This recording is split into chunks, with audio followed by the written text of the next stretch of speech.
sat back and watched what a few other people may be doing, the extreme success they're enjoying, and at just about the same time feel that maybe success was just slipping through your fingers?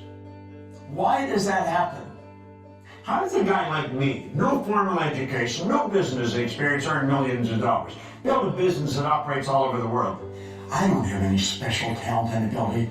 I've just got some phenomenal information that I've gathered over the past 52 years. And you can have it. When we fully realize that thought causes all, we'll know there's never any limits. We ourselves do not impose. It starts inside. Your life to this point has been controlled by a paradigm, and so you've been thinking thoughts that are in harmony with the paradigm. That is why we keep getting the same results over and over and over again. The terror barrier bounces up, and you bounce right off the damn thing. If you can build the fantasy, and you can turn it into theory, I guarantee it will turn into a fact. I went into companies, and I started to show the companies how paradigms was controlling the productivity, and then their sales went up by hundreds of millions of dollars. Do you think the Wright brothers were being logical? Do you think they were being realistic? They weren't scientists. They were bicycle mechanics in Dayton, Ohio. What do you really want? Go lay under a tree somewhere. Don't even talk to anybody. Let your mind wander. Let it take off. Martin Luther King didn't have a plan. He said, I have a dream. You gotta have guts. Don't throw your wants. Don't leave your wants on the table. For goodness sake, take a run at it. Now, I want you to go and sit down at that table. And you pick up those dreams that you've left sitting there for a while. And you say, no, I'm alive, I'm awake, and I'm on the move, baby.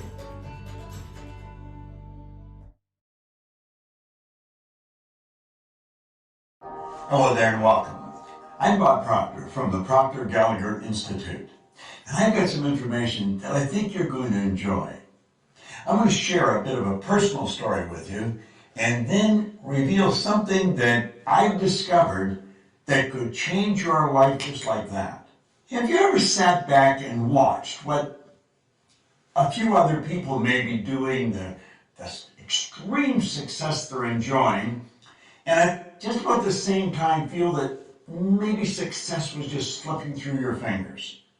If you feel that your success has been slipping through your fingers in your relationships with loved ones, maybe your own children, maybe your business associates, or if you feel success has been slipping through your fingers insofar as your business, with your income, if you feel success of any kind has been slipping through your fingers, in an area, maybe in sports or some area that I have not mentioned, I want you to go immediately. Don't put it off. Don't think you have something else to do. Do it right now. Sit down and take a pen and a pad and focus on that area that you want to change. And I guarantee you, if you can isolate what you want, I can show you how to get it. It's so easy to read in the paper, you see on TV. Well, it could be a personality, but it might be a relative or a person down the street, or maybe somebody you went to school with that you really didn't think was that bright, but they're enjoying tremendous success. And you just seem to be getting the same results all the time. Well, I discovered something. It took 9 years of intense research on my own personal part. But when I discovered it, I thought I had the keys to the kingdom. And all I wanted to do was share it with other people. So I'm going to ask you to open your mind a little and really become super honest with yourself. And I believe if you do, I'm going to show you how to get results that stick. Now, this isn't a game we're playing. This is a life that we're living. Many, many years ago, when I was a very young man, a man that became probably the best friend I'll ever have gave me this book. Now, this particular copy I've been reading for the past 52 years. It's Napoleon Hill's book, Think and Grow Rich. Now, it's fairly obvious. I've been reading this book for a long time. Pages are falling out of it. The covers come off, and but I stick with it, and I keep reading it. Now, it's not that I'm such a slow reader, it's just there's so much in this book. And I have found that regardless of what level of success I may enjoy, I can always find how to raise the bar through studying some of Napoleon Hill's material. Now, let me go back to the time I was a little kid. And this is the part I think probably that you'll be able to relate to. I did things I didn't want to do, and yet I was doing them anyway. And I'd get caught, and the teacher would say, "Why did you do that?" I said, "Well, I don't know." "Well, what do you mean you don't know? You know better." "I know." "Why'd you do it?" "I don't know." And quite honest with you, I don't know, or I didn't. And I go home and my mother goes through the same deal when I did something. "Why did you do that?" "I don't know." "What do you mean you don't know? You know better." "I know." "Well, why'd you do it?"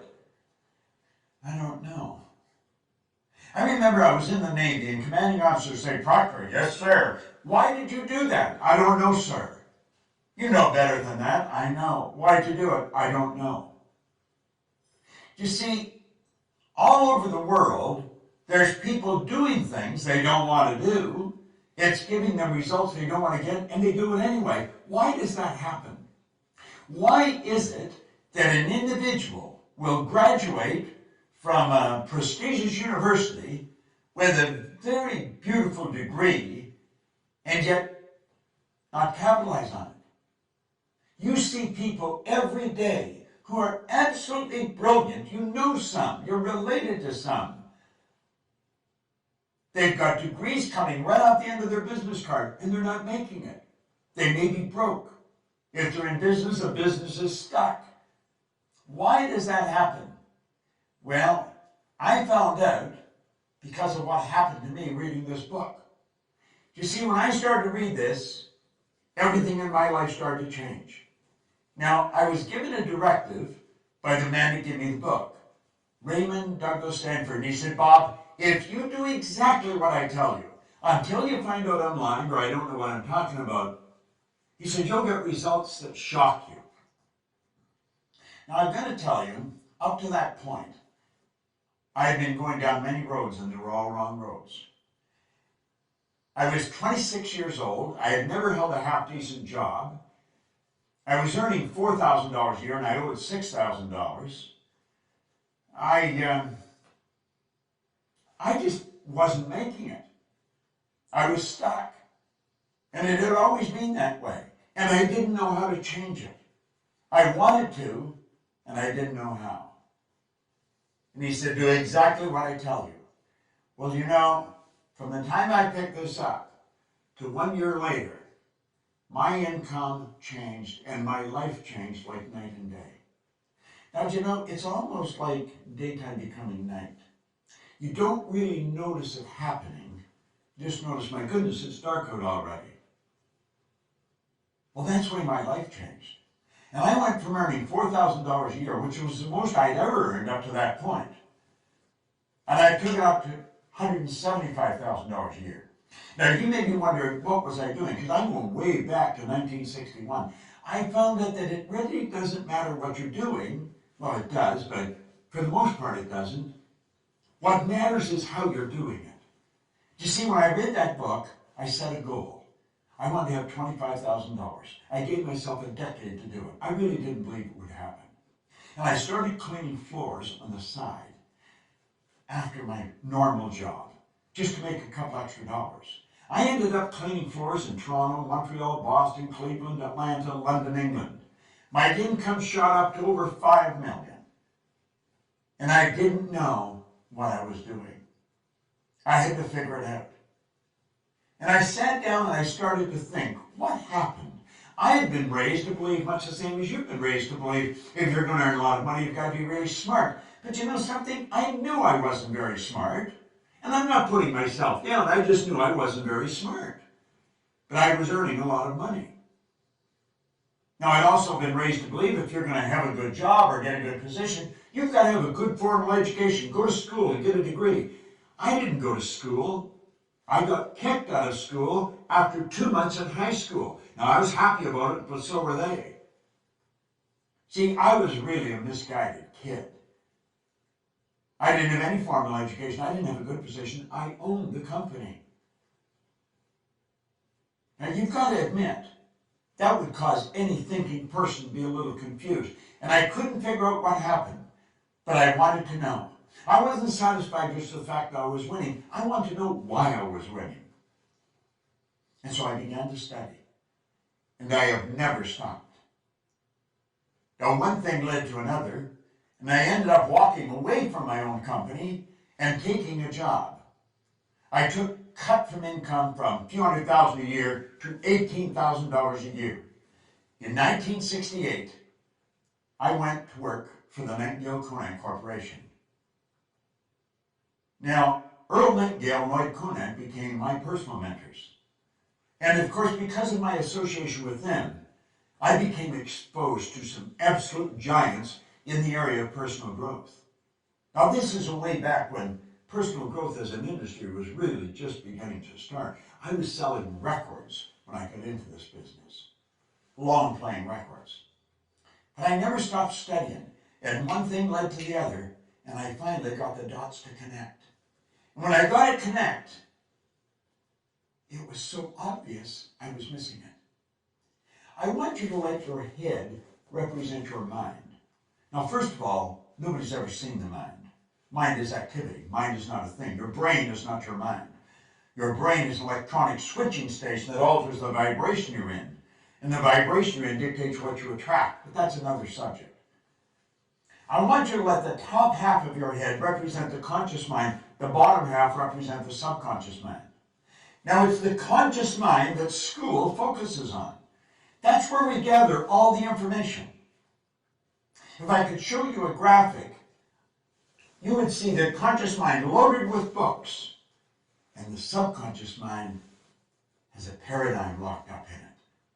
Now think of that for a moment. Do you know that your paradigm controls your vibration, it controls what you attract, and it also controls what you do? It literally controls your behavior. If you look outside at your results are nothing but the manifestation of your paradigm. And when you go to change your paradigm, which is something you must do if you want to change results, I'm going to tell you, you're in for the battle of your life. Paradigms do not want to be changed. There's an old saying, I've heard it many times over the years, habits die hard. So you have to ask yourself, what is a paradigm? A paradigm is a multitude of habits. They're ideas that are fixed in your subconscious mind, and when all brought together, they're called paradigms. So the paradigm is like a cybernetic mechanism. It's a control system in your subconscious mind. And the wisest among us sometimes do not understand that. So they don't understand how to change it. You see, unfortunately, school doesn't teach this to us.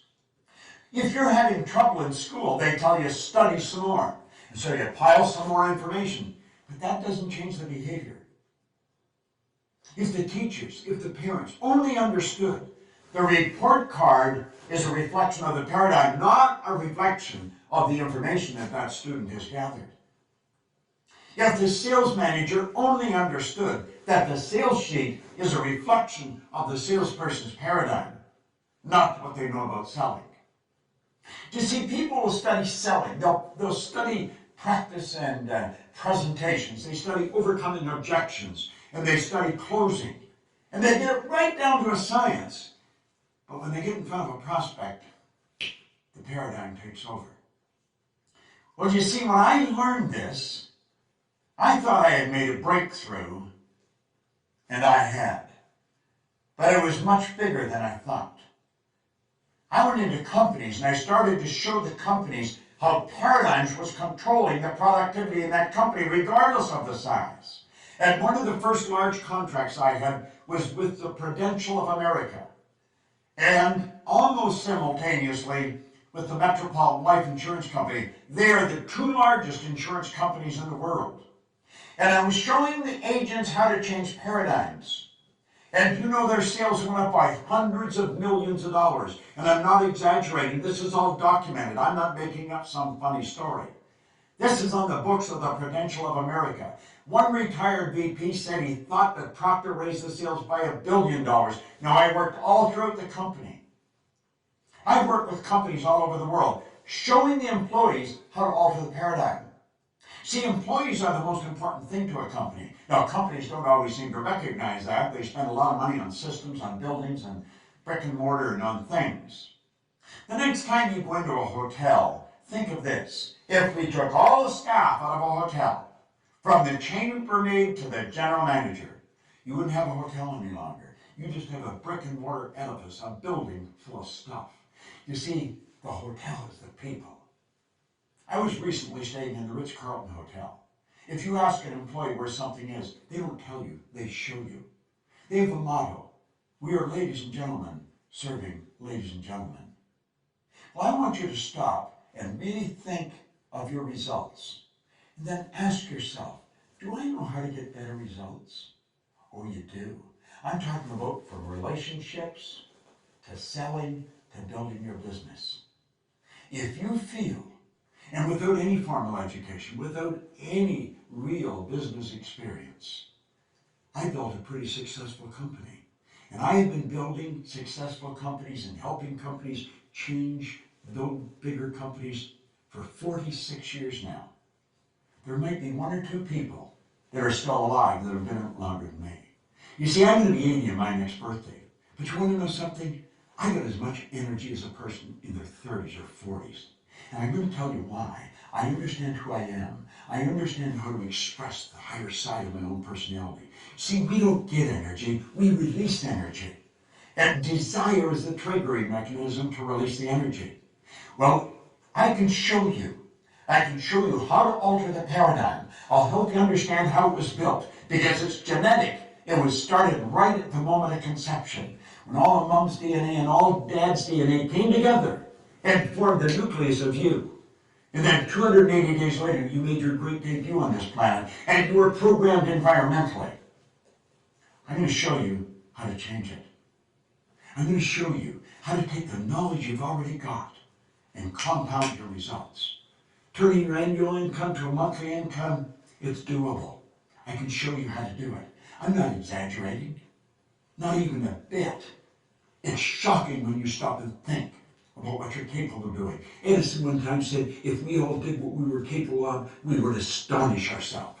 You know something? I think it's time we started to astonish ourselves. See, at the Proctor Gallagher Institute, we give you information that produces results that stick. It's not a blip on the screen. I feel good, so it goes up and it comes back down. We're going to show you how to change that automatic pilot that's lodged in your subconscious mind. We're going to show you how to alter that paradigm and how to consciously and deliberately build the paradigm that will produce the results automatic that you seriously want. I just love this material. I absolutely love it. And I love sharing it. I love watching people change right before my eyes in seminars. I don't have any special talent and ability. I've just got some phenomenal information that I've gathered over the past 52 years.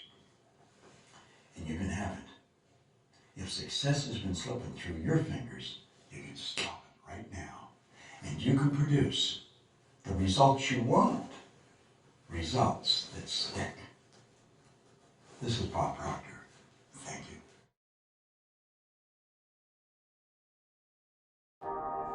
Hello there. We're back together, and you're going to love this.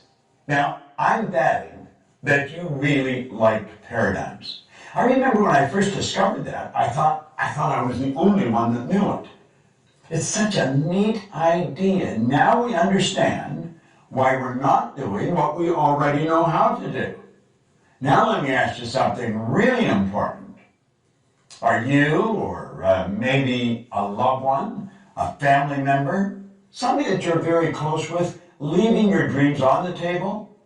Insofar as your money is concerned, or maybe the travel you'd like to do, or relationships that you want to develop, or the health that you really, really, truly want to enjoy, or maybe even your love affair.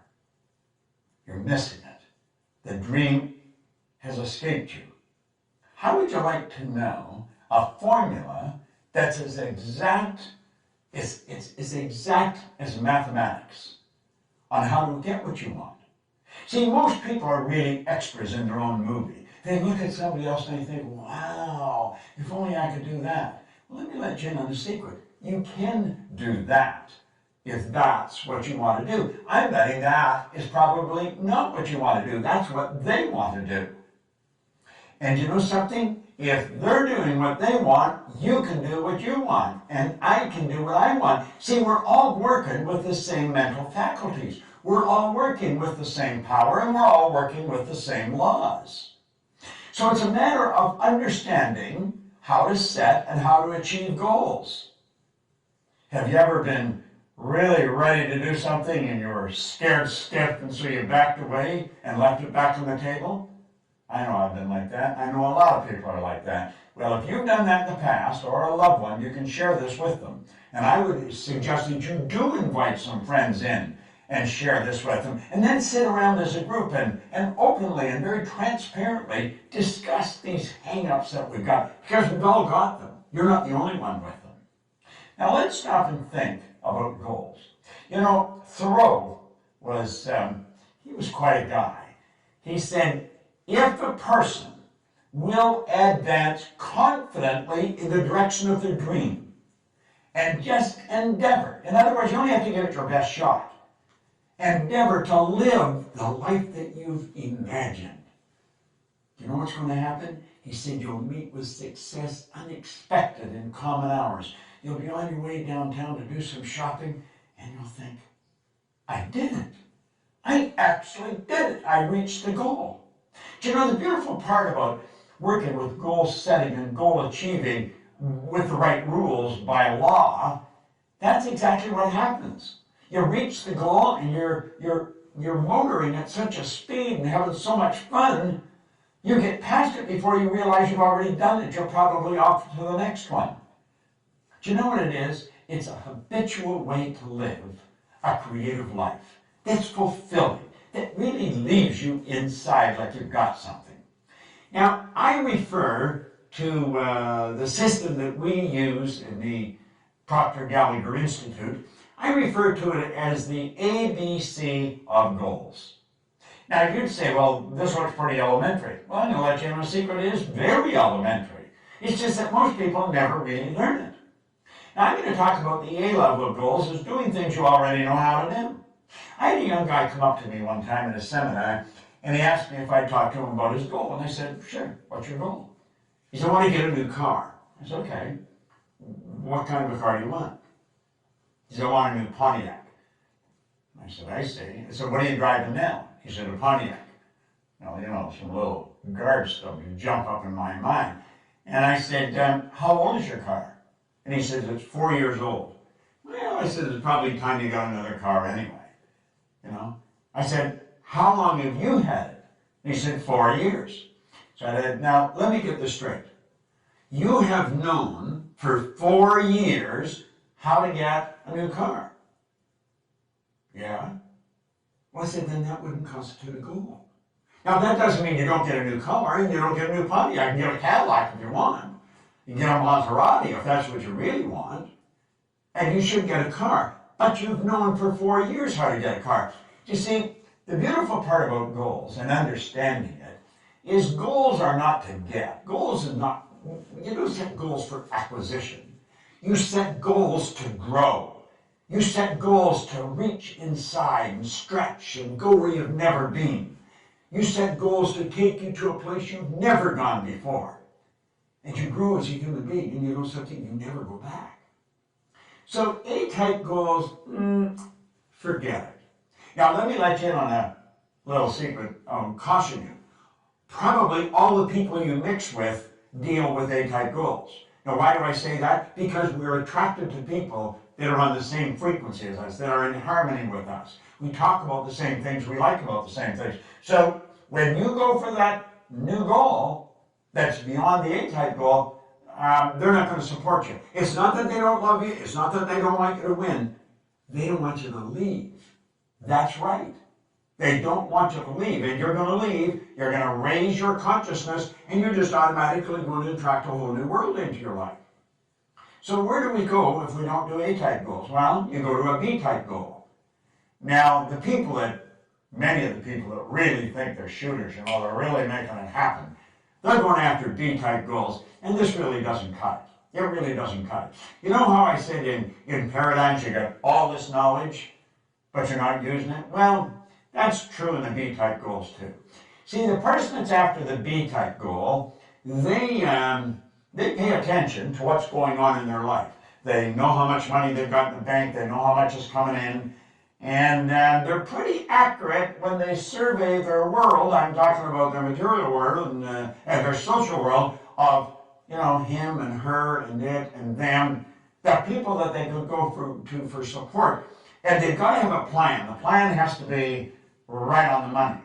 Now, they think if this happened, and if that happened, and if she did this, and he did that, and if that money come in like I want it to come in, if all these things happened, then I can do that. And so reluctantly, we say, that's the goal. And you say, well, is that really the right goal? No. Why not? Well, because you already see how it's going to happen. So in that respect, it's much like an A-type goal. You've got to stretch a little bit, but you know if everything falls in place. Now, I'm going to tell you something else. There's no inspiration in a B-type goal. And you're going to have to be inspired. But you don't even get inspired going after a B-type goal. And your old buddies, the A-type people that you're always with, they're not going to support you because they don't want you to leave. So we got no support, and we've got no inspiration. Now, what's the next? The next is a C-type goal. See, the C-type goal, that's what I really want. When you sit and you daydream, you may have a couple of drinks in your mind, woo, and you're off on a trip somewhere. If only we could do that, if only we could do it. And you're fantasizing. But you see, there's a problem with fantasizing. You have been told you don't fantasize. That's not being realistic. It's totally illogical to think that you can do that. Well, that's pretty interesting, It really is pretty interesting. Because if you go back and you study in history and you take a look at the people that have really made their mark, they've been ordinary Johns and Marys who have done something that changed the entire world. Now, you'll often hear people say, well, one person can't change the world. I'm going to tell you something. One person changed my world. And I'll lay you odds, you get locked into this and you share it, and they're going to say you've changed their world. See, we've got to be able to get beyond that barrier of logic. We've got to break through that paradigm. That line that separates us from what we want? It's a paradigm. That's all it is.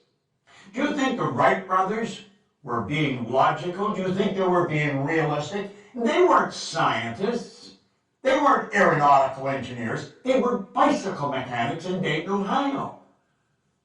But they were going to fly. Now, even their daddy was a bishop in a church. He told them they were going to burn in hell for even suggesting that they could fly. But and I know, they introduced us to the kingdom of flight. And it wasn't that many years until we were on the moon. Now think, they crashed right through the logic barrier. They went right through it. They didn't let it stop them. Now you may say, but they're different than me. Well, they probably are. They didn't leave their dreams on the table, and you may be leaving your dreams on the table. Get them off the table. Get them back in your mind. Fall in love with them. Plant them in your heart. What did Solomon say? As a person thinketh in their heart. You've got to get emotionally involved with this. How does a guy like me, no formal education, no business experience, earn millions of dollars, build a business that operates all over the world? I do it because I don't let logic stop me. I'm not afraid of losing. Now think, what do you really want? Go lay under a tree somewhere. Don't even talk to anybody. Let your mind wander. Let it take off. Go to the land of imagination. Think about it. Let your mind wander. Go right through the terror barrier that we call logic. I'm going to teach you something about the terror barrier later, but I want you to stop and think of what you want. I had the very good fortune of working with Sir Edmund Hillary. Now, you might not even know who he is, although he hasn't been gone very long. He is the guy that was the first person to stand on top of the world. He was the very first man to stand on the top of Mount Everest, along with Tenzing Norgay, his Sherpa guide. You know the beautiful thing about that, this little side deal, neither one of them would say who got there first. Tenzing Norgay didn't say. Edmund Hillary didn't say. But they were the first, Hillary and his Sherpa guide. Now, Ed Hillary was a beekeeper from New Zealand. He was a beekeeper down in Auckland, New Zealand.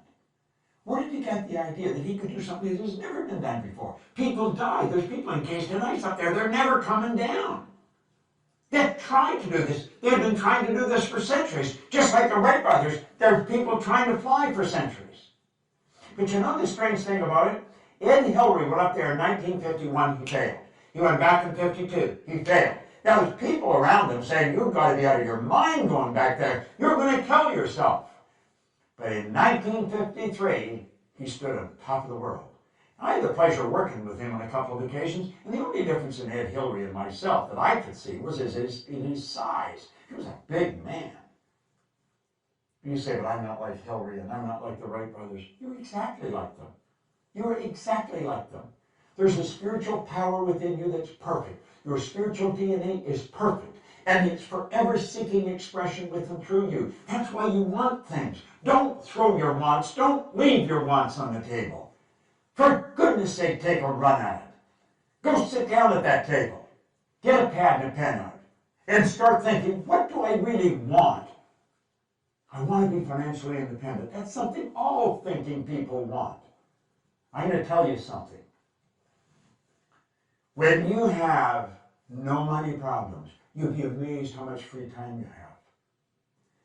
You see, in this program, we talk about wants. We're not talking about what we think we can do, and we're not talking about what we've done in the past. We're talking about where we're going, what we're going to do. What do you want? I guarantee you, if you can describe it, if you can see it in your head, you can hold it in your hand. That's exactly the way it works. Napoleon Hill, my mentor, he said anything the mind can conceive and believe, it can achieve. Now, you may not believe you can. I guarantee you stick with us and you keep studying what I'm sharing with you, and you'll change your beliefs. See, I found that was one of the keys in my success. I changed my belief. See, our belief system is based upon our evaluation of something. And frequently, if we reevaluate a situation, our belief about that situation will change. There's a three-step process for goals, goal setting and achieving. It's fantasy, theory, fact. You've got to build the fantasy. And it's okay to say that it's just a fantasy. That's where everything starts. That's where your clothes started. You probably have synthetic fibers on. We didn't always know how to do that. The building you're in, the air conditioning, the heating system, your cell phone, your computer. The fact that I can shoot this here and you can sit there and watch it. We weren't always able to do this. Somebody fantasized.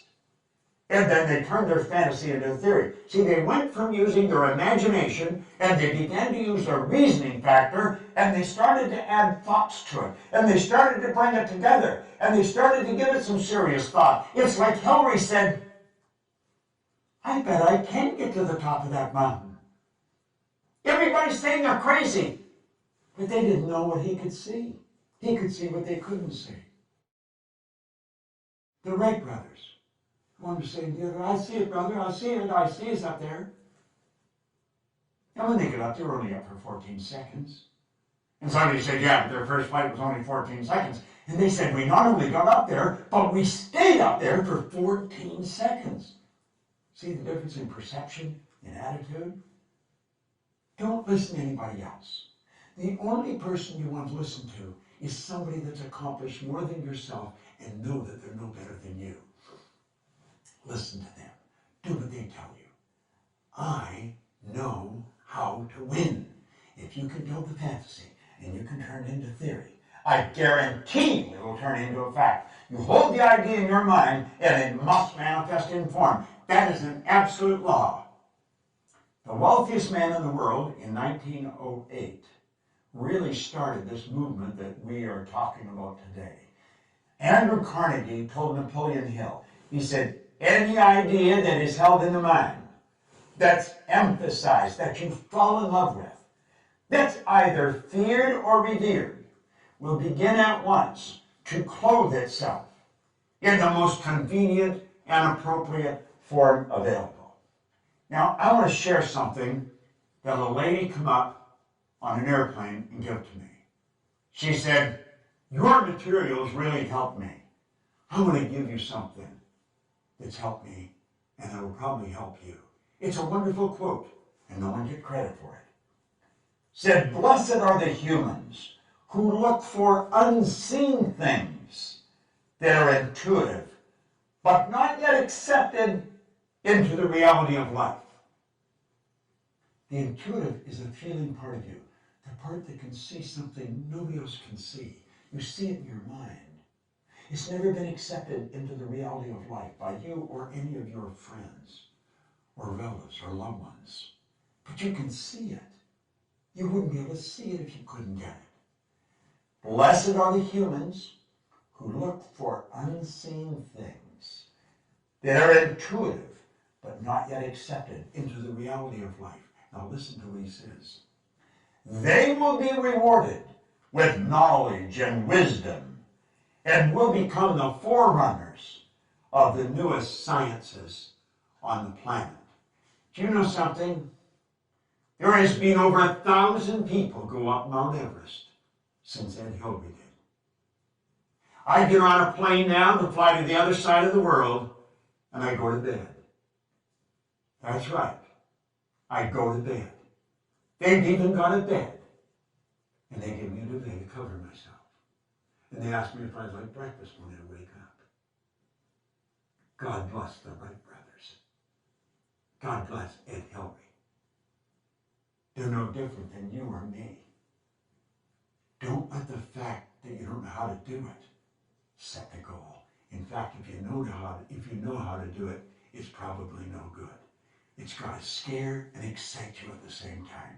Now, I want you to go and sit down at that table, and you pick up those dreams that you've left sitting there for a while, and you say, no more. I'm alive, I'm awake, and I'm on the move, baby. There may be no one that understands, but I understand. And you write out your goal in the present tense. I am so happy and grateful. Now that, and describe it. And I'm going to come back, and I'm going to share something with you that most people never know. I'm going to teach you about the terror barrier. And when you get that, along with the paradigms in this one, I'm going to tell you, baby, you got results that stick. Don't let it slip through your fingers. Don't leave it on the table. Claim it. It's yours. This is Bob Proctor. Thank you. Well, here we are back again. Now we've got some understanding of what paradigms are.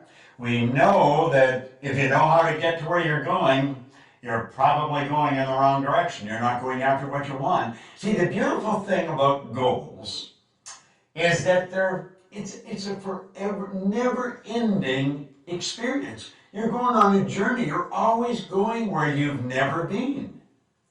That's what life is about. Life is an exciting adventure. It should never be a bore. And it can be, but only if you follow the right rules. Now, I'm betting that you went and sat down again at the table, and you picked up your dream, and you've itemized it. I am so happy and grateful now that.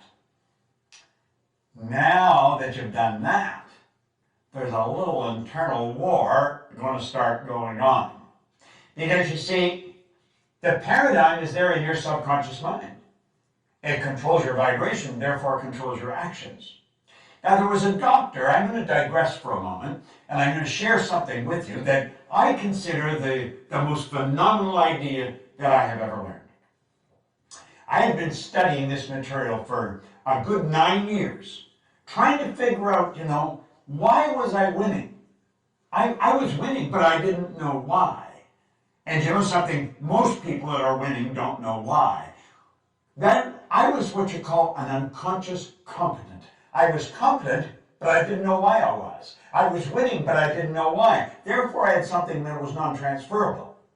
You're going to become a conscious competent, and you're going to know why you're winning, and therefore you can share it with your kids, your family, your friends. That's the beautiful part about this. Now, I have to take you back to the year 1934. Long time ago, you've got to admit. There was a doctor by the name of Truman Fleet in San Antonio, Texas. And he was actually appalled at the state of the healing arts. He said, we're not going about this. We're not doing this right. He said, we're treating the symptoms of disease. We're not treating disease at all. When you operate on the body or you're asking them, how you feel, you're treating symptoms. You're not treating the cause of problems. And he said, everything originates in the mind. U.S. Anderson wrote one time, when we fully realize that thought causes all, we'll know there's never any limits. We ourselves do not impose. It starts inside. He said, we've got to heal the body, mind, and the soul. We've got to heal the whole person. And he said, nobody's ever seen the mind. Ever. The mind is not a thing. Now, most people, when they think of the mind, they actually think of the brain. You might be doing that right now. But that is not the mind. See, the brain is part of the body, a very important part of the body. In fact, that's where the electrical control system is set up for your entire being. This body is a magnificent machine. It's controlled by the mind that sets off the central control system we call a nervous system. Do you know that your nervous system, the electrical system in your body, would make the electrical system in a supercomputer look like a toy? Now, when I get into this, you're going to think, God, I'm never going to learn all that. You don't have to learn all that. I just want to lay some basics for you to help you understand what I'm going to tell you. And Fleet said, if we're going to help people, we've got to have a picture of the mind. So he said, this is a picture of the mind. Now, I think that's the greatest idea I've ever learned. That's called the stick person. And you'll see the big circle at the top has a line right through the center. On the top half of the line is the conscious mind. And on the bottom half is the subconscious mind. Now, the subconscious mind and the conscious mind working together express themselves through that small circle on the bottom that we call the body. The body is the instrument of the mind. Before the body does something, it has to happen in the mind. We're working from a higher to a lower potential. There's a power flowing to and through us that has no limits. The only limit placed on the power is the limit that's placed on the form through which it's flowing. It's something like electricity. Look at a light bulb for a moment. That is not electricity. That's the expression of electricity. See, the only limit placed on electricity is the limit that's placed on the form through which it's flowing, namely the transformer or the bulb. If you want more light, put in a bigger bulb. Well, if we want more action, plug in a bigger idea. Now he said, this drawing represents the mind. The top half represents the conscious mind, the bottom half represents the subconscious mind, and the small circle represents the body. Now I'm going to take the conscious mind off for a minute. Now you just have the subconscious. That is how you arrived on the scene. Your subconscious mind was wide open. Your subconscious mind has no ability to reject anything. Whatever you turn over to it, it will accept. You see, as a little baby, you arrive on the scene like that. That's how language is learned. That's how you pick up all the idiosyncrasies of the people around you. Now, there was genetic conditioning prior to you arriving on the scene. That's why you look so much like your relatives. But then you arrive, you learn the language of the people that surround you. If there's 4 or 5 languages spoken around you, you learn all 4 or 5 languages. There's many places in the world where babies learn 4 or 5 languages before they even go to kindergarten. But as you start to get towards time to go to school, the psychic barrier starts to come up, and the conscious faculties begin to develop. And that's when you start thinking for yourself. But you see, what to think has already been programmed. See that X in the subconscious mind with the puffy little cloud around it? That's the paradigm. And of course, that puts the body in an X-type vibration. Now there's a power flowing into your consciousness. It never stops. And as the power flows in, you build ideas. And what kind of ideas you build? X-type ideas. Why? Because they're in harmony with the paradigm. If you start to think thoughts that are not in harmony with the paradigm, it causes quite a bit of discomfort. Now think. If you've never jumped out of a plane, go up in a plane and contemplate jumping out of it. You'll start to feel very uncomfortable. You see, it's not an X idea. It's not an X idea. Now, it could be that you get involved with that, but not as long as you're thinking X-type ideas. Now, you see, your life to this point has been controlled by a paradigm, and so you've been thinking thoughts that are in harmony with the paradigm. That is why we keep getting the same results over and over and over again. There's no secret to this. It's predictable. If you watch people, you'll watch how they move. There's habit patterns being expressed, behavioral patterns that's producing the same result. Now let's move this ahead. I call that state bondage. Now we're going to move ahead, and we're going to move into a state that I call reason. Remember I said that power flows in and you can make anything out of it you want? Well, there's a why idea floating out there. What is the why idea? The why idea may sell the house and move to another country. The why idea may quit the job, start your own business. The why idea may bet everything you've got on yourself and your ability to start and build a business. That why idea is one scary little sucker.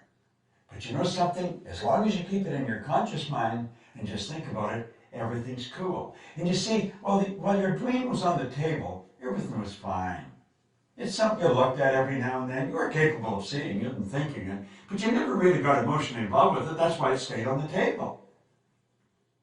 The idea came to your mind off and on, but it slipped through your fingers. And that's what happens with most people. Success is slipping through their fingers. It lands and lays and stays on the table. What we want to do is turn that idea over to that power inside. Now, what happens when we do that? Well, let's stop and think of what I said. I said the X energy in the paradigm controls the vibration. Now, on a conscious level, vibration is referred to as feeling.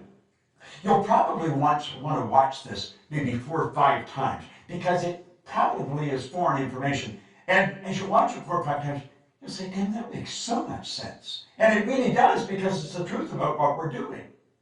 Well, the X energy causes us to vibrate the way we're vibrating. And if somebody says, how do you feel? You say, pretty good. Well, I don't feel too good.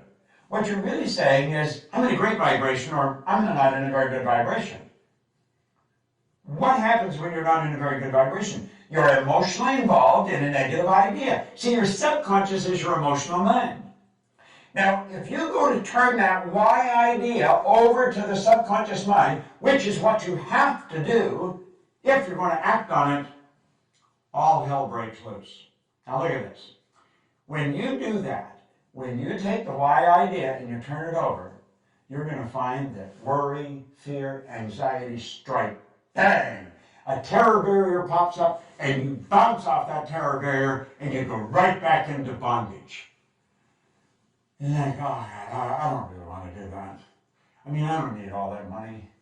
And I have all those income tax problems. And besides, I don't want to have the responsibility of a company. I may not earn much here, but I feel safe here. That's what keeps most people where they are. You see, the worry is on a conscious level. You worry you're not going to put it all together. Remember, you can't see the results, you can't see how you're going to do it, and that worry instantly turns into fear. You impress worry, and it turns into fear. Now, whatever's impressed must be expressed, and it turns into anxiety. Now, in the future lesson, I'm going to show you where it goes from there, but for the benefit of this lesson, you don't like to stay in an anxious state. and a terror barrier bounces up, and you bounce right off the damn thing, and you go right back into bondage. Have you any idea how many people do that? Have you any idea how many people are doing it today that are just about a 9-iron away from where you're sitting? Your friends, your relatives, people that are absolutely brilliant, and you'll look and you'll say, you could do that without any trouble. You're so smart. We think they can, but we can't. Do you want to know something? You're every bit as smart. All the knowledge there ever was or ever will be is locked up within you. Now think about what I'm saying. All science and all theology, the only two sources of reference we've got to go to, tell us that we've got deep reservoirs of talent and ability within us. We're spiritual beings, and our spiritual DNA is perfect. There's perfection within us, and Spirit's always seeking expansion and fuller expression. There's something in you that wants to express itself in a greater way. There's something in you that wants you to reach, that wants you to stretch, that wants you to get out and do something. But that terror barrier, boom, every time you think of doing it, it scares the daylights out of you. See, the XY energy doesn't mix. It's opposing energy. It sets up a foreign vibration, and it causes a very uncomfortable feeling. I want you to think of this for a moment. I want you to imagine that maybe we're at the end of the road. The two of us. We may be buddies, but we're at the end of the road. Now, you know when you get to the end of the road, if you're here for a long time, you could end up where your mind is as sharp as a tack, but the body just isn't cut it. And they may have us tied in a wheelchair so we don't fall out, or in a crib bed, because there's no strength in the body. It's depleted, but our mind is sharp. So all we got to do is sit there. Wouldn't it be a terrible thing to reflect back on all those dreams we left on the table? Wouldn't it be a terrible thing to sit there and say, I wonder what would have happened if we had moved there? I wonder what would have happened if I hadn't built that company. I wonder what would happen, but I can't go back. If only I could go back and do it again. If I had known just how short life really is. If only. Wouldn't it be much better to sit there and relive all the big moves we made? Even the big losses would be exhilarating to relive them. Wouldn't it be wonderful to go back and relive the dreams that we conquered? Oh my goodness, I think that would be great. Well, you see, you've got a choice. And you can go crashing right through that terror barrier. Joseph Campbell said, the cave we fear to enter holds the treasure that we seek. Now, you see, you've got it within you to just say, I'm going for it. See, on the other side of the terror barrier is freedom. And you know that's what we seek? If you go to Washington, D.C. in the United States of America, and go visit the Korean Wall, in honor of all the Americans that lost their life in Korea, you will see carved into granite, freedom is not free. You don't have to know how to get there, and you don't have to have a plan. Martin Luther King didn't have a plan. He said, I have a dream. You see what I'm saying? You just have to know the first step of action that's necessary. That's all you have to know. You got to have guts. And you know something? The more understanding you have, the more guts you will have. When you go crashing through that terror barrier, the fear doesn't leave, the uncomfortable doesn't leave, but through the repetition of impressing the why idea over and over and over, it eventually leaves. And you build a new paradigm. And then you start the same journey over, but you're starting it from a different place. Where you started here, now you're starting up here. And you've got all the experience. Personally, when I set a goal, if it doesn't scare the daylights out of me, I know it's no good. Now, I don't want to waste my time because I know that there's only so much. I don't know how much there is, but I don't want the time to count. I want to know exactly what I'm doing. I want to know exactly where I'm going. And I want every day to be an exciting adventure. Now think, how do you really want to live? Do you want to leave those dreams on the table? Is that really what you want to do? Do you want to get to the end of the road and reflect and say, damn, if only I had known? Well, now you do know. Now, it doesn't matter if anybody else knows. I know, and you and I can become connected. You don't have to let your dreams slip through your fingers. You don't have to let them lay on the table. And you know the beautiful part about it is, neither do your friends or your relatives or your kids. Do you realize when you learn this, you've got something that's transferable that you can give to their children, and the breed will just improve to no end? No one in my family ever went to school. So when I was 15 or 16, they said, are you going? No, I'm out of here. That was accepted. That was part of the paradigm. I started to study this material before any of my children were born. I didn't ask them if they were going to go. I just changed one question. Where are you going to go? Do you know something? They all went to school. Isn't that strange? It's so strange. Now you may wonder whether your friends and relatives and neighbors are going to accept you. Probably not at first. They'll think you're a little crazy. But Edison's relatives thought that. The Wright brothers thought that. Hillary's brothers and sisters thought that. I went to dinner with my sister and her husband, and my wife's sister, and Gina, and her husband, on my birthday here just 2 or 3 weeks ago.